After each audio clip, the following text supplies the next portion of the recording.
Assalamualaikum warahmatullahi wabarakatuh. Kembali lagi bersama saya di sini. Kali ini kita akan membahas TO mini silogisme dan penalaran. Nah, sebelum kita membahasnya, saya ada sedikit informasi bahwa saya dan teman-teman saya itu telah menerbitkan 2 buah buku. Yakni yang pertama, buku tentang soal CPNS, dan yang buku kedua itu tentang drilling soal CPNS. Nah, bukunya seperti apa? Bukunya ada 2 buah macam. Jadi yang sebelah kiri itu adalah buku materi eh, setebal 100 halaman, harganya itu 75.000. Nah, yang sebelah kanan itu hanya berisi kumpulan soal-soal setebal 500 halaman, harganya itu adalah 145.000. Nah, kalau paket, maksudnya beli dua-duanya, itu harganya 205.000. Jika kalian tertarik, nanti link pembelian akan saya taruh di deskripsi. Oke, bisa melalui Topet atau Shopee. Oke, kalau Shopee bisa gratis ongkir, kalau Topet masih belum. Itu ya. Sekarang kita ke pembahasan soal yang pertama. Oke, kita ke soal yang pertama. Soalnya seperti ini. Perhatikan pernyataan berikut. Premis pertama, itu kita rajin belajar TWK, TU, TKP, atau kita akan lulus SKD. Nah, jika kesimpulan yang diberikan adalah tidak dapat disimpulkan, maka premis kedua yang tepat adalah, perhatikan premis pertama itu bentuknya adalah P atau V. Nah, itu ekuivalen dengan jika tidak P, maka V. Nah, karena kesimpulan yang dimau adalah tidak dapat disimpulkan, maka premis kedua itu kemungkinan pertama itu adalah B, kemungkinan yang kedua adalah V. Kenapa kok hanya dua itu? Karena dua itu tidak masuk dalam modus ponen maupun modus tolen. Jadi, kalau tidak kita rajin belajar TWK, TIU, TKP, berarti kita akan lulus SKD. Nah, yang A itu jelas bukan. Yang B, kita akan lulus SKD. Oke. Yang C, kita tidak akan lulus SKD. Salah. Ini juga salah. Ini salah. Berarti jawabannya yang B. Itu ya. Oke, kita lanjut. Oke, kita ke soal nomor 2. Soalnya, pernyataan P maka Q maka R maka S pasti bernilai salah jika, harus diingat bahwa pernyataan jika maka itu bernilai salah ketika pernyataan yang depan benar, pernyataan yang belakangnya itu salah. Selain itu akan dinyatakan benar. Oke, kita cek yang pertama, yang A. Itu adalah benar, benar, salah, salah. Benar dan benar itu benar. Benar maka salah itu salah. Salah maka salah itu benar. Berarti pernyataan ini bernilai benar. Oke. Lalu yang nomor 2, yang B. Benar, salah, salah, benar. Benar maka salah itu salah. Salah maka salah itu benar. Salah, benar maka benar itu benar. Berarti pernyataan kedua juga benar. Nah, pernyataan ketiga itu adalah benar, salah, salah, salah. Benar maka salah itu salah. Salah maka salah itu benar. Benar maka salah itu salah. Berarti yang C itu salah. Oke, berarti kemungkinan jawabannya C. Oke, kita cek yang D. Yang D itu adalah salah maka benar. Jadi salah, benar, salah, salah. Salah maka benar itu benar. Benar maka salah itu salah. Salah maka salah benar. Berarti yang D itu benar. Yang C, yang E itu adalah salah, benar, benar, benar.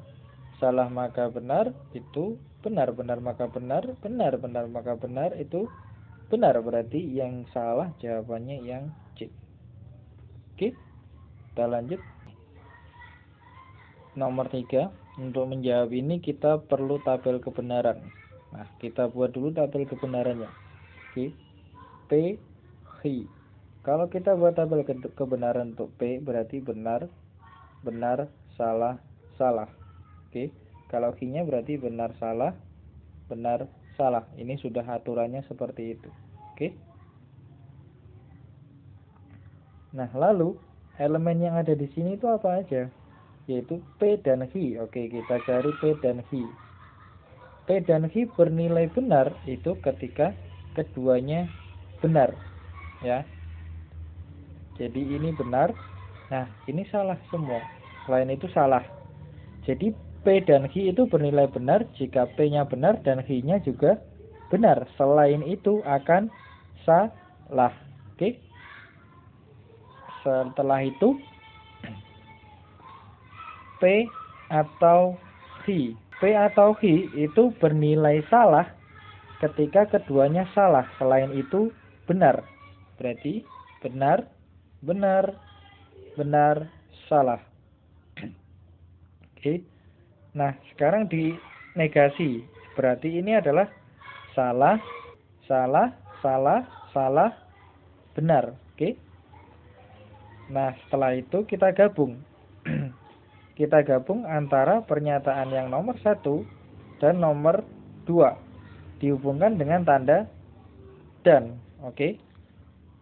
Benar dan salah itu pasti salah. Salah dan salah itu salah. Salah dan salah itu salah. Salah dan benar itu salah. Nah, karena salah semua, maka ini namanya adalah kontradiksi. Berarti jawabannya yang E. Oke. Nah, untuk menjawab nomor 4 juga kita perlu tabel kebenaran juga. Oke. Kita buat dulu tabel kebenarannya. P, hi. Oke. Benar, benar, salah, salah. Benar, salah, benar, salah. Oke. Karena di sini ada tidak P dan tidak hi, maka kita perlu itu juga. Berarti kita cari dulu tidak P dan tidak hi-nya. Berarti kalau tidak P itu adalah salah, salah, benar, benar. Berarti kebalikannya yang P ya. Kalau tidak hi berarti salah, benar, salah, benar. Nah, sekarang yang jadi itu adalah tidak P atau hi. Oke. Nah, tidak P atau hi berarti salah atau benar itu adalah benar. Salah atau salah itu adalah salah. Benar atau benar itu adalah benar. Benar atau salah itu adalah benar. Nah, sekarang untuk yang ini kita taruh di sini. Berarti tidak hi atau P. Oke. Salah dan benar itu adalah salah. Benar dan salah itu adalah salah. Salah dan benar itu adalah salah. Benar dan benar itu adalah benar. Nah, yang terakhir itu adalah yang pertanyaan pertama itu maka pernyataan kedua. Jadi salah maka salah itu adalah benar. Salah maka salah itu benar. Salah maka benar itu adalah benar. Benar maka benar itu adalah benar. Nah, tadi kalau salah semua itu namanya kontradiksi. Kalau benar semua namanya tautologi. Berarti jawabannya yang D. Oke? Oke. Kita ke soal nomor 5. Soal nomor 5, Rangga adalah mahasiswa UI dan Unpad. Maka kesimpulan yang tepat adalah, nah, kalian pasti bingung kenapa kok cuma ada satu premis saja. Nah, di dalam silogisme itu ada yang namanya penyederhanaan. Jadi kalau P dan Q saja kesimpulannya itu P, gitu ya. Maka kesimpulan dari pernyataan di atas itu adalah Rangga mahasiswa UI. Nah, karena tidak ada jawaban Rangga mahasiswa UI, berarti yang benar itu yang D. Oke? Oke, kita ke soal nomor 6. Soalnya seperti ini. Jika 5 lebih besar daripada 4, maka 5 bukan bilangan ganjil. Berarti kita tulis dulu. P maka hi. Oke. Nah, premis kedua itu adalah hi. Bukan 5, bukan bilangan ganjil, berarti hi. Nah, karena bentuknya seperti ini premis pertama, ini premis kedua, maka kesimpulannya ialah tidak dapat disimpulkan. Ini bentuknya seperti yang nomor 1, soal nomor 1 tadi. Berarti jawabannya yang C. Oke? Tidak masuk modus ponen maupun modus tolen. Oke, kita lanjut ke soal nomor 7. Soalnya seperti ini. Ingkaran dari jika semua peserta SKD ingin lulus, maka semua peserta harus datang ujian. Oke. Jadi P maka hi. Itu kalau ingkarannya jadinya P dan tidak hi. P ya. Nah, yang ada kata-kata jika berarti itu salah otomatis.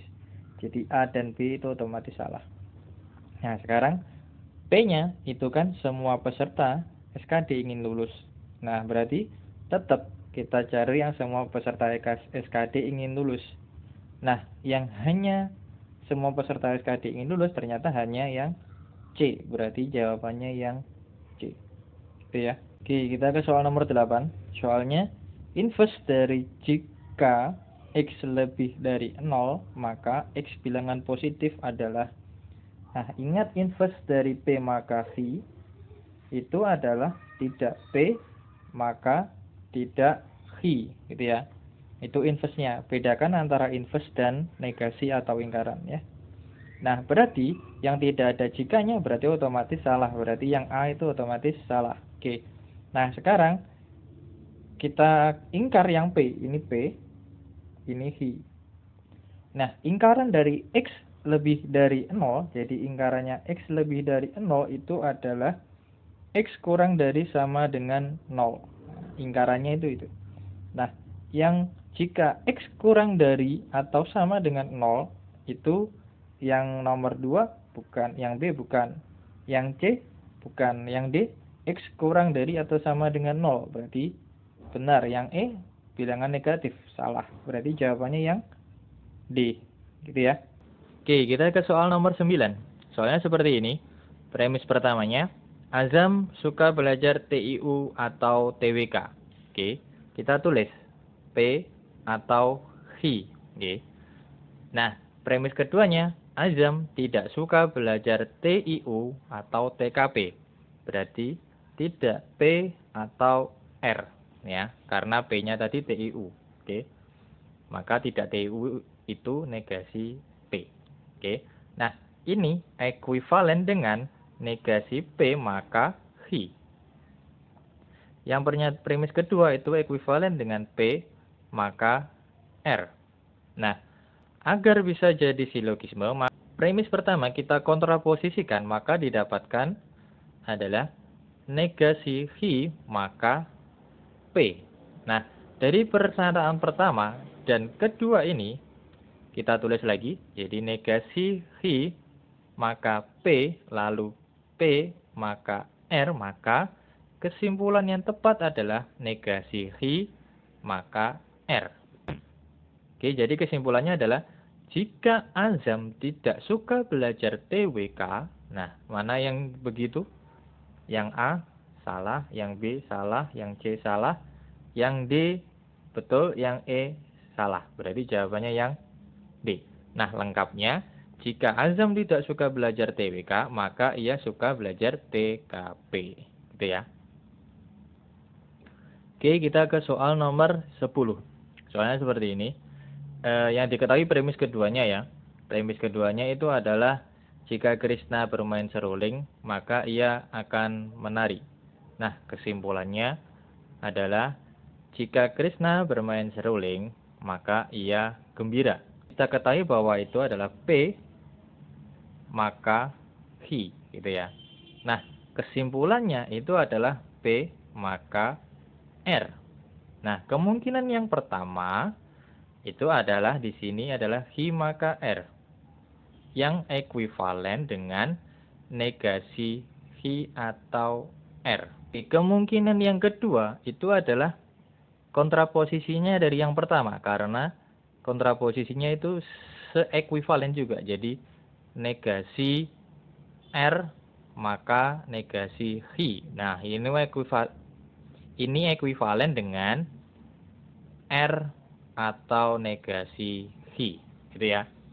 Jadi Hi-nya, Hi itu adalah menari. Jadi Hi-nya itu menari. Menari. Nah, R-nya itu adalah gembira. Oke. Jadi kita, karena ini tidak ada jika maka semua, adanya atau tidak, maka kita konsentrasi di dua ini, 1 dan 2. Oke. Nah, untuk yang pertama, itu berarti Krishna tidak menari. Ada tidak yang depan tidak menari? Nah, tidak ada. Berarti kita coba yang kedua. Berarti Krishna gembira. Oke. Kita cari Krishna gembira. Yang A tidak gembira, bukan. Yang B gembira mungkin. Yang C tidak gembira, tidak bermain seruling, malah salah. Tidak akan menari, salah. Nah, lengkapnya itu Krishna gembira atau tidak akan menari, gitu ya. Berarti yang benar adalah yang B.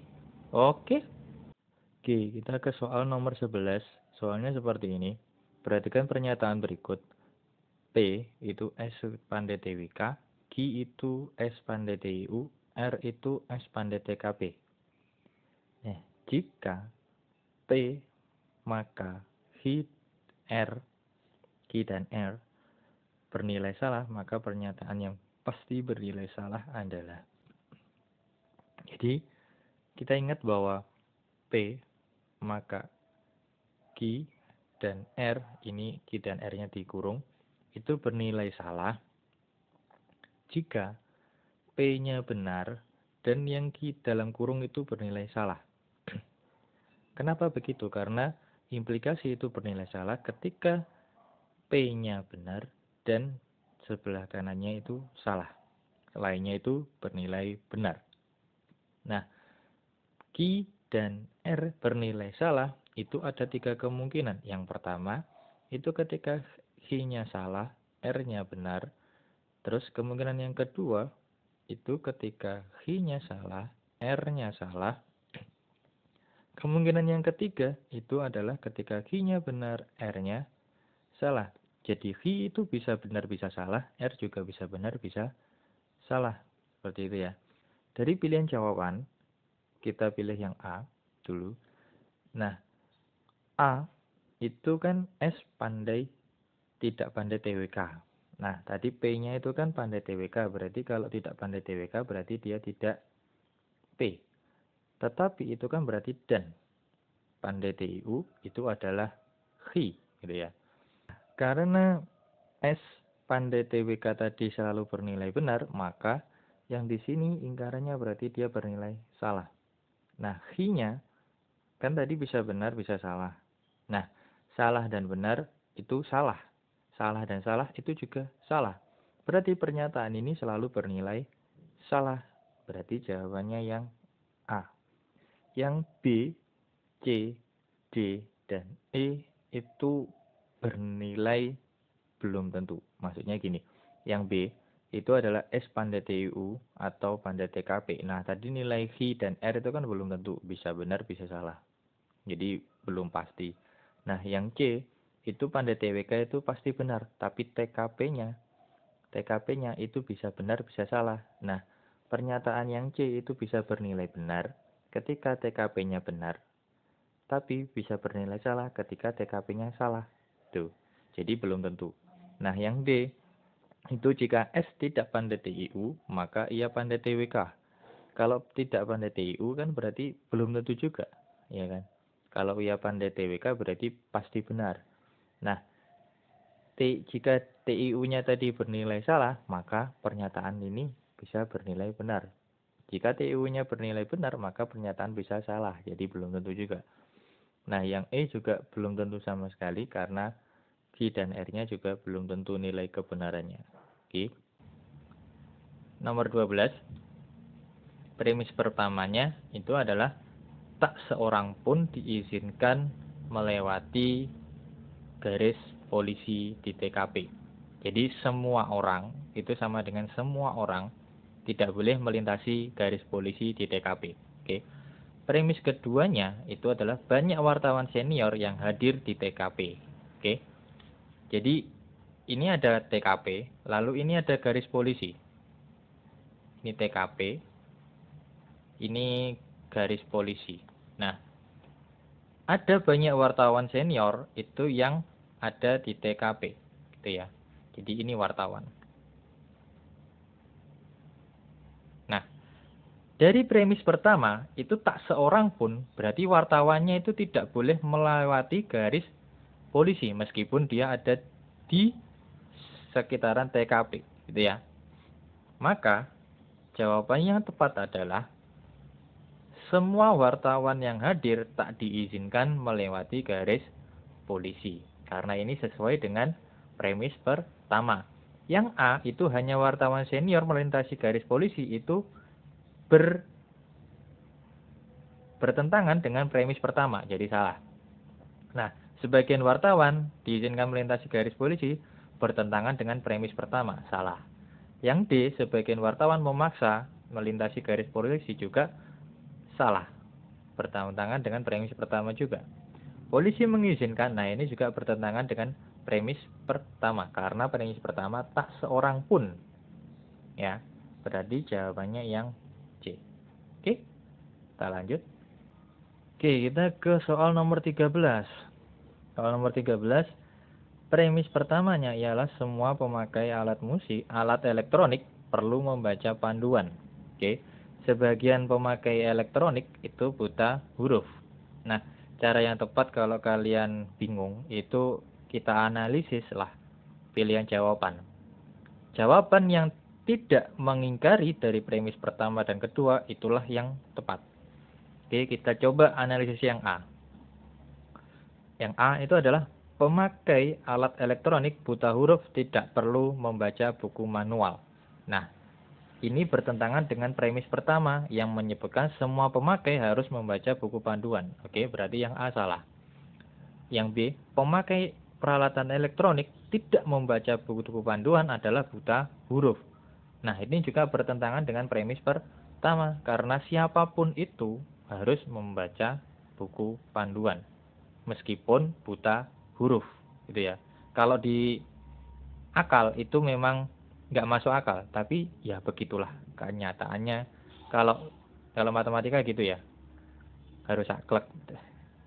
Nah, yang C itu ada pemakai alat elektronik buta huruf perlu membaca buku panduan. Oke. Karena itu ada, berarti kan sebagian yang lain itu ada yang tidak membaca kan. Nah, berarti ini juga bertentangan dengan premis pertama. Karena ada itu adalah sebagian. Ya. Yang D, semua pemakai alat elektronik buta huruf perlu membaca buku panduan. Nah, ini benar. Nah, yang E, semua pemakai alat itu membaca buku panduan pemakai itu buta huruf, itu salah, bertentangan dengan premis kedua, karena yang memakai alat itu yang buta huruf hanya sebagian, itu ya. Berarti jawabannya yang D. Gitu ya caranya menganalisis ya. Oke, nomor 14. 14, premis pertama, semua yang bulat adalah biji. Sebagian biji rasanya pahit. Nah, kesimpulan yang tepat adalah kita analisis lagi. Nah, semua yang bulat itu rasanya tidak pahit. Nah, berarti salah karena sebagian biji rasanya pahit. Nah, bertentangan dengan premis kedua. Yang nomor B, semua yang rasanya tidak pahit itu biji. Salah, bertentangan dengan premis kedua lagi.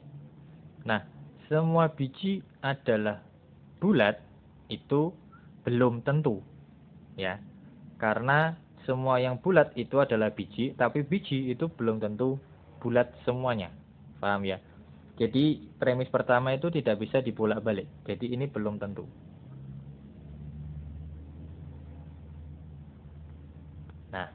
Yang nomor D, sebagian yang bulat itu rasanya pahit. Yang D itu sebagian yang bulat itu rasanya tidak pahit. Nah, tadi kan semua yang bulat itu adalah biji, ya kan? Nah, sebagian yang biji, jadi ini semua biji. Nah, ini sebagiannya itu pahit. Nah, berarti kan sebagian bulat saja yang rasanya tidak pahit. Nah, sini yang sebelah sini itu tidak pahit. Nah, paham ya? Jadi sebagian itu pahit, nah sebagian yang lain kan tidak pahit kan. Nah, berarti jawabannya yang D. Oke? Oke, masih nomor 15. Premis pertama, semua guru PNS itu memperoleh tunjangan makan minum atau disingkat MAMIN. Nah, premis kedua itu semua guru PNS memperoleh tunjangan sertifikasi. Premis keduanya sebagian guru PNS memperoleh tunjangan sertifikasi. Kesimpulan yang tepat adalah yang A, semua guru PNS memperoleh tunjangan makan minum juga memperoleh tunjangan sertifikasi. Ini melanggar premis kedua, karena yang memperoleh sertifikasi hanya sebagian. Yang nomor B, semua guru PNS memperoleh tunjangan makan minum, tetapi tidak memperoleh tunjangan sertifikasi. Ini juga bertentangan dengan premis kedua. Yang C, semua guru yang memperoleh sertifikasi memperoleh tunjangan makan minum. Jadi, semua yang memperoleh sertifikasi itu memperoleh makan minum. Nah, ini benar. Yang D, sebagian guru yang tidak memperoleh tunjangan makan minum memperoleh tunjangan sertifikasi. Ini menyalahi premis pertama, karena yang mendapat makan minum itu semua. Oke. Semua guru. Jadi yang E, sebagian guru PNS yang memperoleh tunjangan sertifikasi memperoleh tunjangan makan minum. Itu tidak benar, karena ini guru, terus ini sebagian. Nah, ini ya, terus yang E itu adalah sebagiannya lagi. Nah, itu salah ya. Karena yang betul adalah semua yang ada di sertifikasi itu pasti memperoleh makan minum, bukan sebagian. Berarti ini juga salah. Yang betul yang C. Oke? Jangan terbalik-balik. Sip. Yang soal nomor 16 itu semua penderita COVID itu bukan peserta CAT ya. Jadi ini penderita COVID, ini CAT. Ini COVID, ini CAT. Nah, jika kesimpulan yang dimau adalah sementara lulusan PT itu bukan peserta CAT, jadi sebagian PT itu bukan peserta CAT, maka premis kedua yang tepat adalah ada beberapa, nah itu kalau sudah ada beberapa lagi mubazir, berarti ini salah tata bahasa ya.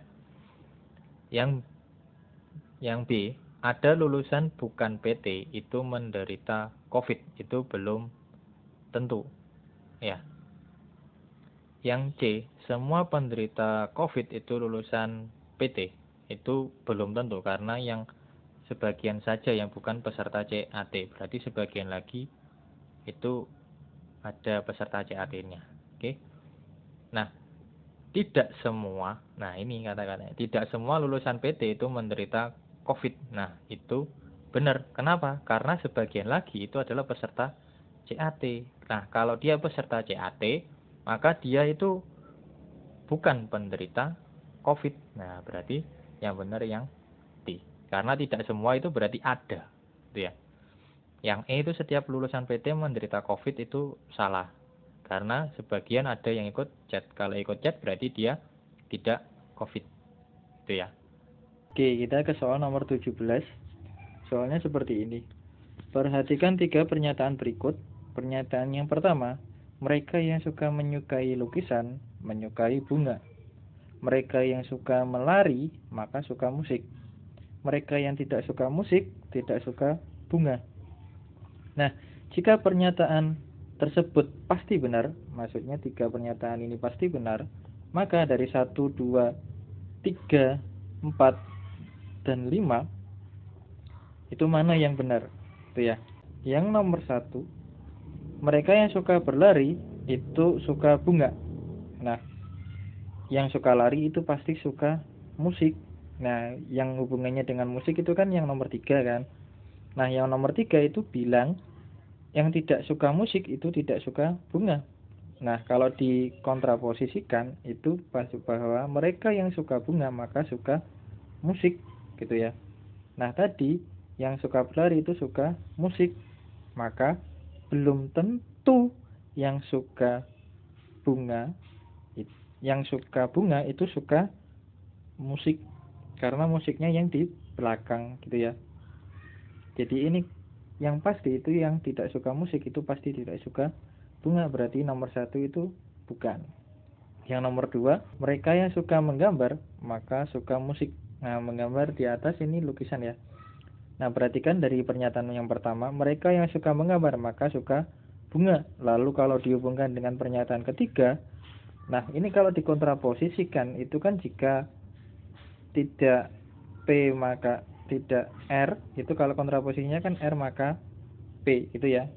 Berarti jika tidak suka musik maka tidak suka bunga itu ekuivalen dengan jika suka bunga maka suka musik. Berarti benar bahwa mereka yang suka menggambar itu suka musik, berarti yang nomor 2 benar. Nah, yang ada nomor 2-nya pasti benar, berarti yang C, D, dan E itu pasti salah karena nggak ada angka 2-nya. Sekarang kita cek yang nomor 3. Yang nomor 3, mereka suka bunga, tidak suka berlari. Nah, kan tadi yang suka lukisan suka bunga. Nah, yang suka bunga itu suka musik. Nah, kalau dia suka tidak, kalau yang nomor 2 itu kan kalau P maka R, kalau dikontraposisikan itu kan R maka tidak P. Nah, yang nomor 2 itu tidak suka musik maka tidak suka lari. Tapi kalau dia suka lari itu suka musik, tapi belum tentu suka musik itu pasti suka lari gitu ya. Karena yang nomor 3 itu belum tentu, maka yang ada angka 3-nya juga salah. Berarti yang pasti itu hanya yang A. Oke? Itu ya. Jadi P maka R, misalkan P maka Hi, itu tidak bisa dibalik-balik Hi maka P, gitu ya. Jika saya suka dia, nah dia itu belum tentu suka saya. Seperti itu. Paham ya? Oke, kita ke nomor 18. Jika Aipeh bersepeda, maka Velita bersepeda. Jika Velita bersepeda, maka Mela bersepeda. Jika IP bersepeda, maka pernyataannya benar adalah, nah, ini kan P maka R, lalu R maka S, berarti P maka S, itu kan silogisme ya. Berarti jika IP bersepeda, maka Mela yang pasti bersepeda dan Velita yang pasti bersepeda. Jadi Vela pasti bersepeda dan Mela juga pasti bersepeda. Jadi 1 dan 2. Berarti jawabannya yang D. Kenapa nomor 3 salah? Karena IP itu sudah bersepeda, maka Mela nggak mungkin nggak bersepeda, itu ya. Oke, nomor 19, Mei dan Yo berbohong pada hari-hari tertentu. Kita tulis ya, tulis hari-hari itu kan Senin sampai Minggu ya. Senin, Selasa, Rabu, Kamis, Jumat, Sabtu, Minggu. Ini Mei, ini Yo. Oke. Nah, Mei itu berbohong hari Jumat, Sabtu, dan Minggu. Nah, ini bohong, bohong, bohong. Lainnya jujur. Berarti Senin sampai Kamis jujur. Nah, Yo berbohong pada hari Selasa, Rabu, Kamis. Yo berbohong Selasa, Rabu, Kamis. Lainnya jujur, jujur, jujur, dan jujur. Nah, pada hari apa dalam 1 minggu mereka berdua berkata, besok saya akan bohong?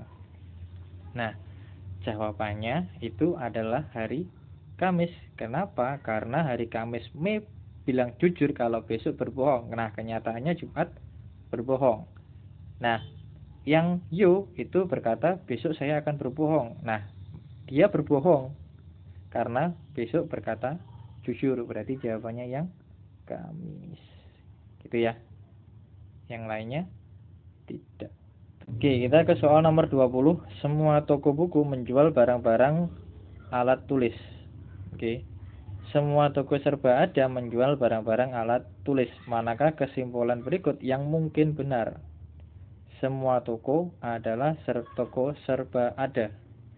Semua toko serba ada adalah toko buku. Oke, untuk menjawab soal ini kita perlu diagram Venn. Oke. Nah, ini yang menjual alat-alat tulis. Nah, pernyataan yang pertama, itu semua toko buku adalah toko serba ada, berarti ini toko buku, lalu di luarnya toko serba ada. Jadi ini toko serba, ini buku. Nah, kemungkinan yang pertama ini mungkin benar. Nah, yang kedua itu dibalik. Jadi yang di dalam ini toko serba, yang ini buku. Jadi 1 dan 2 itu mungkin benar, bukan satu saja. Oke? Karena sama-sama menjual alat tulis. Gitu ya. Dah kan? Oke, kita ke soal yang terakhir.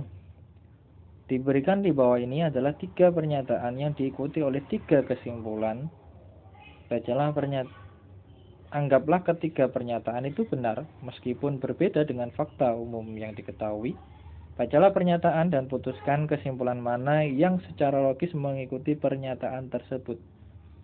Pernyataan yang pertama, semua aktor itu musisi. Yang kedua, tidak ada musisi yang menjadi penyanyi. Lalu, yang nomor 3, beberapa penyanyi itu penari. Kesimpulan yang pertama, beberapa aktor itu penyanyi. Ini pasti salah. Kenapa salah? Karena semua aktor musisi, tidak ada musisi yang jadi penyanyi. Jadi tidak ada aktor yang jadi penyanyi, itu yang betul. Jadi bukan beberapa aktor, jadi pernyataan pertama salah. Nah, beberapa penari itu adalah aktor. Nah, ini juga salah. Kenapa salah? Karena aktor itu tidak ada yang jadi penyanyi, ya. Yang ketiga, tidak ada aktor yang menjadi penyanyi. Nah, ini yang betul. Jadi yang betul adalah hanya kesimpulan ketiga, gitu ya. Meskipun panjang tapi ternyata yang paling mudah. Oke. Cukup sampai di sini dulu pembahasan kali ini. Kalau tertarik sama buku saya dan teman-teman tadi, insya Allah soalnya sudah hot ya.